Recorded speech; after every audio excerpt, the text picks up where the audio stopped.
We're now going to wind that clock back a little bit and watch your semifinal showdown with Tyler Wright from the Roxy Pro France for this week's edition of the Rear View, which is now sponsored by BF Goodrich Tires. BF Goodrich is celebrating 150 years in 2020.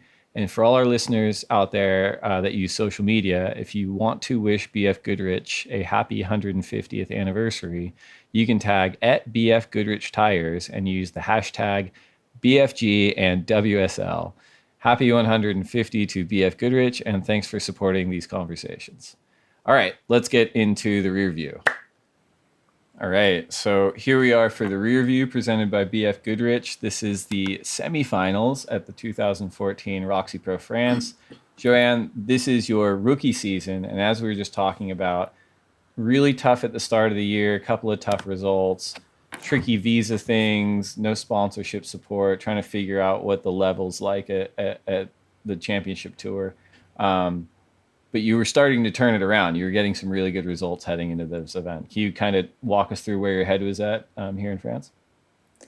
Well, yeah, I think I felt quite confident after the couple of results, and I remember facing Coco, I think, in the quarters, or before the quarters, and I remember telling myself that it could really change, like, the end of the year for me if I make this heat and I make another quarters, and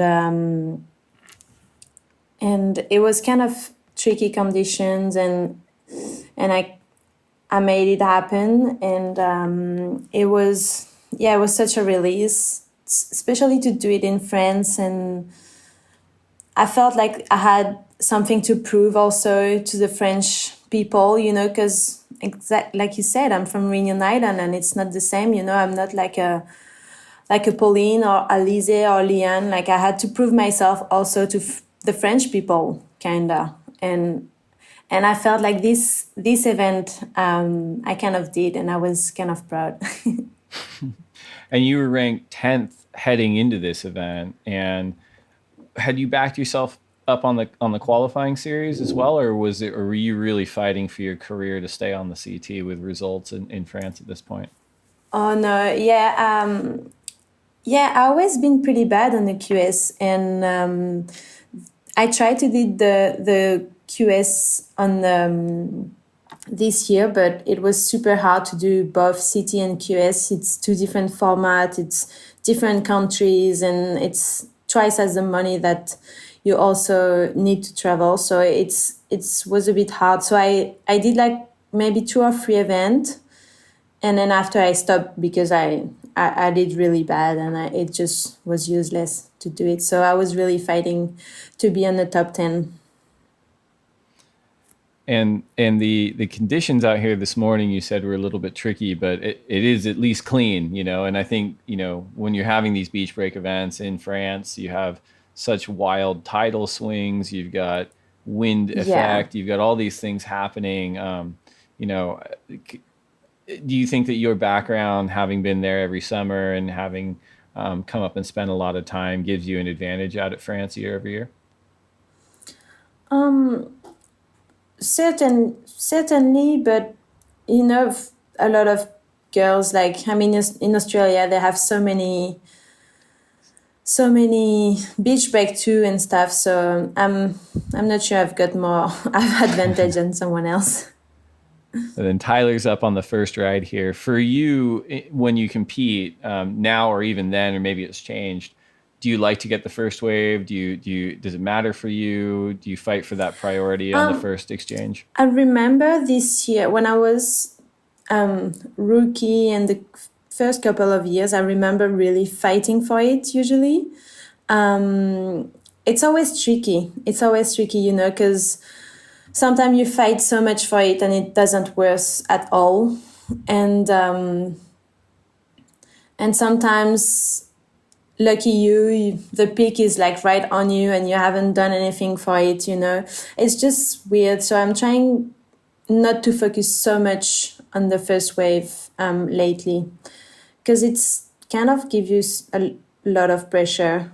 And but it's always depend on the condition and stuff, because if there is not a lot of waves, and it can define the whole heat, that first wave. Of course. And this was before Tyler had won her 2 world titles. But Yeah. do you and Tyler get along? Did you get along then? Do you guys talk out in the water when you're competing, or do you mostly keep to yourself? When I don't speak when I compete, definitely not. And Not even if no, Bianca's in the heat, or Pauline, or anyone? no, never. No, especially not with your close one. I, I had. I can't remember the first year being so close to Tyler. I think she had such a different image that I can rely on as a surfer, as an athlete, as a woman too, and but she's kind of quiet, and she's also in her own world, and that's kind of like the first year. That's kind of how I felt like arriving on the tour. It's like a lot of girls actually have their own world and their own people close to them, and it's not easy to be open to new ones when you compete and when it's your career and stuff. So like I think that's why I said earlier that I was lucky to have Bianca and Pauline that was closer to me, and that I know them from before. That's interesting to hear, because I mean, even on both the men's and the women's side, in a lot of the post heat interviews, people are often like, "Oh, I'm just doing my best." I think it's a little more competitive now, but there were a few years there where it was kind of one big happy family, and people were saying, "Oh, I'm just out there surfing my best and stuff." But it makes sense, because you guys are traveling around the world. You're going to fit in with certain groups of people. You'll feel more comfortable, and at the end of the day, everyone's competing for a world title. They're competing for quite a lot of prize money, and it's a very serious thing. So I think it's easy to forget. Oh, here, you're up on your first wave here. Oh. Now, what board are you riding at this point in your career? Oh, okay. I was riding the Channel Island, and I think that was a Proton. Mm-hmm. And now you're riding for Sharp Eye, is that right? Yeah, well, it's not completely official, but pretty much. It's just I don't really want to have, especially right now in this moment where it's like, oh, we don't even have contest now. But I just at the beginning of the year I sent an email to Channel Island saying that I just needed a little bit of a change, and I just for my personal knowledge, I feel like this is one of the things I really need to work on as a surfer, to know more my equipment, and to also learn how to really explain how I feel on a certain board, and because I don't know why it's been hard for me. And sometimes I'm just like, okay, this board is working and this board is working, but they're working differently, but I'm not sure how, Yeah. And I think it's been because being from Reunion Island, it's also hard for that, because I don't have the proximity with a shaper. I can't go to my shaper like every Monday and speak about boards and how I felt. And I think it was kind of it's kind of affecting a little bit on my surfing. So I really need to focus on that. And Marcio have been really responding and really open to chat. And I don't know. I also feel comfortable in like a smaller group. Sometimes Channel Island was a little bit too big. I don't know Sure. how to explain exactly, but it was just mainly for a change. And when you surf for so long and compete for so long, you need some new things to like get excited about. Oh yeah, I think you even see that with like the best surfers. Like Yeah. you've seen that over the years with the best surfers too. Whether it's been, Kelly wanting to switch it up and try different shapers, or Julian or Jordy. I think it's part of it. You see it across the men's and women's wanting to keep things fresh and For have that sure. spark. And I was going to ask too, but I'm glad you brought it up, because it does seem like it would be very tricky coming from Reunion Island. Oh, here we are. Left-hander. Oh, Oof. It's on mornings like this, I'm presuming it's a morning, but very well could be the afternoon. I can't In on remember. days like this, are you looking for a defined peak with these conditions? Are you looking just to go right? Are you looking just to go left? Are you taking any kind of opportunity that comes your way? I think I would take any kind of opportunities. There is something easy for me to get a score backside, so I guess any opportunity I can have to serve backside, I will take it, because I don't know, the judge love backside. Well, I was It's going to really ask, easy. do you feel like your backhand stronger than your forehand, or do you feel like it was stronger back then? Not really. I think for me it's like more easy. Yep. You have way less choice when you serve backside than Right. front side in your maneuvers. And for me, when I'm competing, less choice is way more efficient. Like it's easier for me to have less choice than too much choice. So that's why I love surfing backside when I compete. And but also you have less choice and you hit the lip pretty much every time, and the judges love it. It's easier for me. It's way easier to get a score backside than frontside Now, somehow. who's this guy switching your leash out for you here? So that's Ian Martin. That was the same coach that I bring to Snapper at the beginning of my rookie year. And so, yeah, he was helping me this year. That's good. And what kind of things did you work on with a coach? Because I always find that interesting, where whether it's Kelly or whether it's really any of the surfers on the CT that work with a coach, I'm always curious to find out what you guys work on, if it's technique or heat strategy or just looking at conditions. I think, you mean at this time or right now? Yeah, what would you guys work on? Well, yeah, I'm curious about that now too. But what were you working on in 2014, and what do you work on now?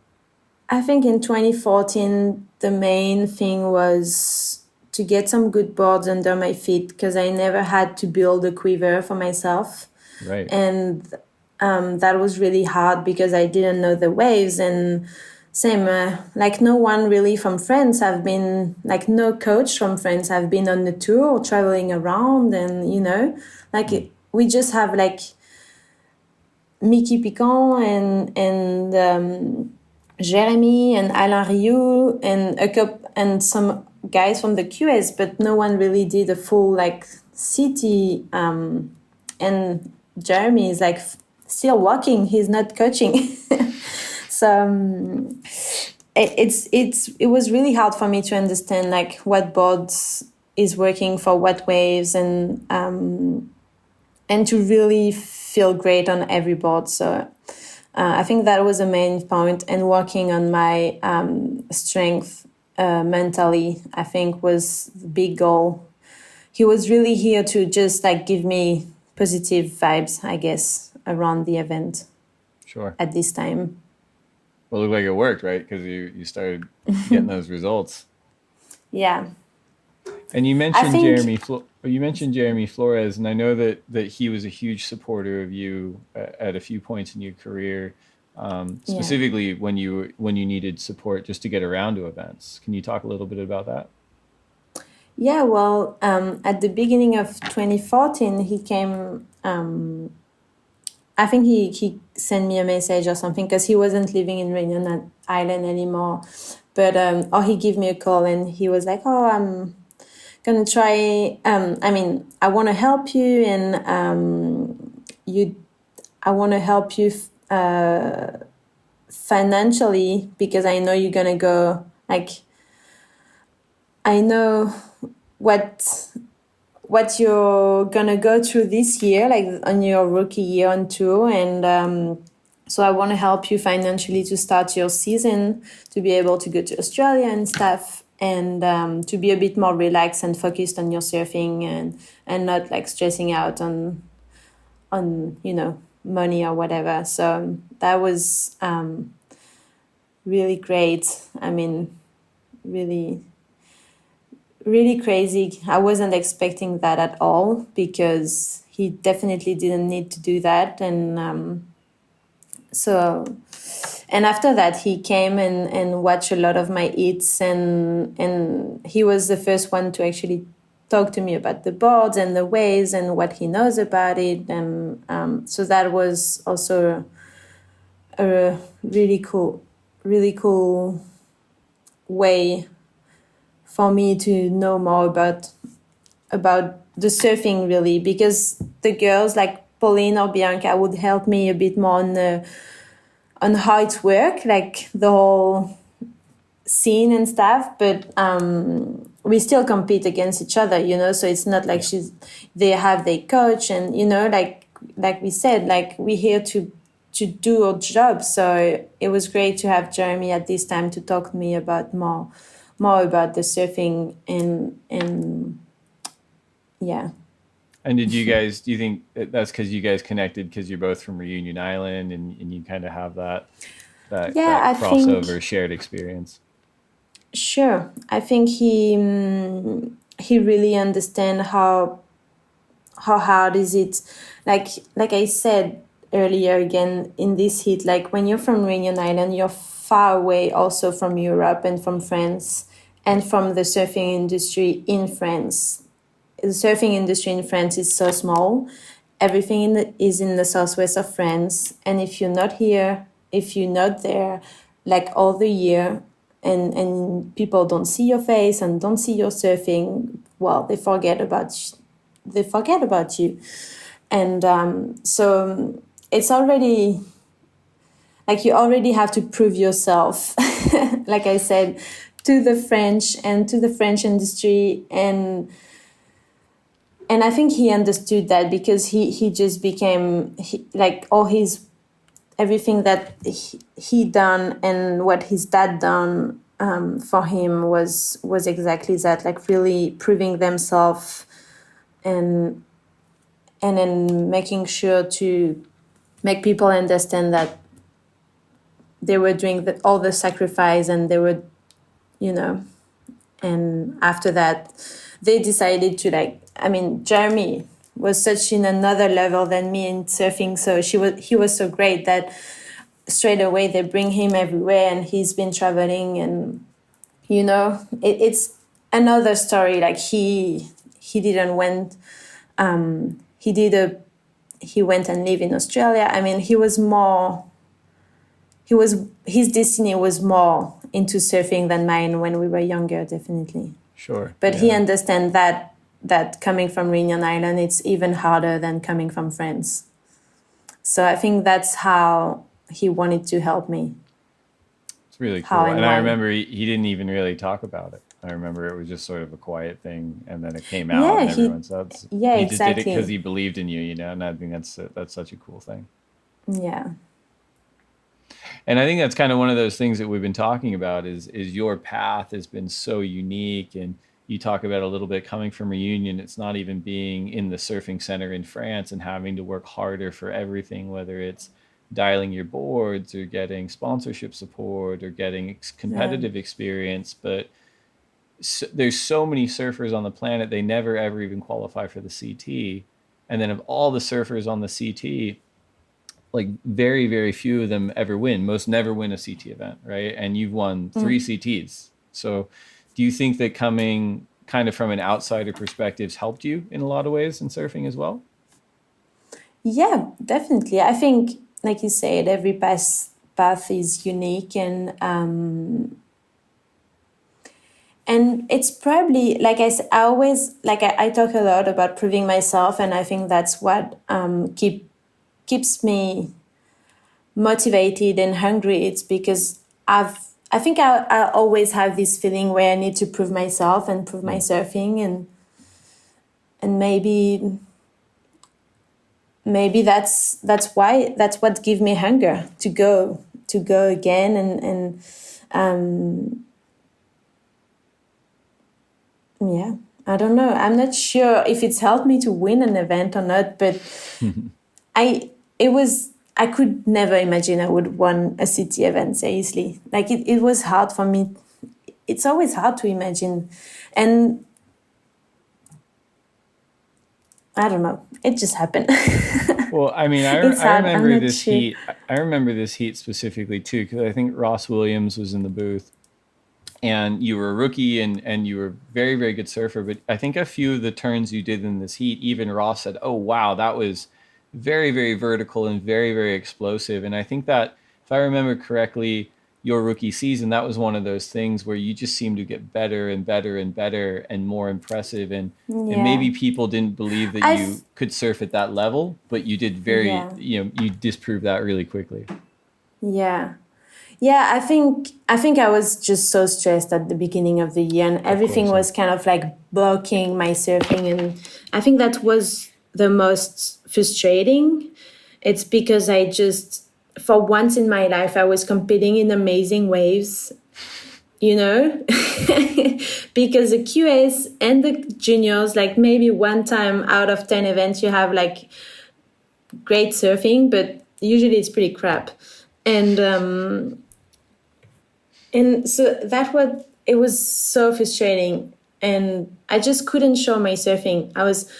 My my feed wasn't great. I don't know. It's just like I wasn't myself, and I guess I had to prove to myself first that I could surf and be relaxed and handle this correctly. And I think from Fiji, that's my first great result in that year. Yep. And what I really realized when we were in Fiji this year, it was because it was new for pretty much all the girls, and it was an island on the left on a reef, and that's where I grew up. That's how I've surfed pretty much all my life, like on the left and a reef. And so I was kind of familiar to it, but a lot of girls wasn't. And being back on that event in Fiji, it was a first for everyone. You know, like Snapper, all these girls know it perfectly. Bells, they know it perfectly. Margaret River, same. They know it. They know the wave. They know how it breaks. They know. And then Fiji was new for everyone, and I kind of felt like everyone was on the same level of discovering and the same level of experiment, if I can say. So Yeah, yeah, no, it kind that of makes like total sense. gave me confidence to actually, okay, you can surf, you can be yourself, like it's gonna be okay. And I had that first result, and it kind of gave me a bit of hope. Well, and you mentioned it before, like this was the first year that the new ownership group really invested in quality waves on the women's CT in a big way. That was the first year Yeah. Fiji came back, first year trestles for the women. This event, it used to be in Biarritz in the summer, and then it moved to Hossegor in the Yeah. fall, and you got good waves. You guys went back to Maui. So I think you're talking about a little bit of that quality discrepancy of these are really good waves, and you surf really, really well in really good waves. You surf really well in challenging waves too, because you perform really well in the QS. But it's an interesting insight, right? When it was leveled out for you, and the familiarity advantage that a lot of the other surfers had at Bells and at Snapper was gone, that's when you kind of Yeah. felt more comfortable. Yeah, I think it makes a huge difference. And from that, I was a bit more relaxed, and I was not more relaxed, but I was more into myself. Like I was more going back into like making me, like trusting me. I was like trusting my surfing again, and then trusting my competitive intuition, you know, like how I don't know, you have some hits where you just know what wave, you just know, you're like, okay, no, I let this one, like your choices are very clear and you make them repeatedly, and you have some hits where it's just like, oh, should I go, should I go, should I not, oh no, this one, oh damn, I missed it. And then it's just like on and off all the time in your head. And I felt like this end of my rookie season, I was like determined, and I was like, okay, you make a choice, you go 100% with it, and you just, I don't want to have any regrets or any, like, so when you choose to go, you go, and you go 100%. What do you think, since this was 2014, what do you think the biggest changes in your surfing have been since between then and now?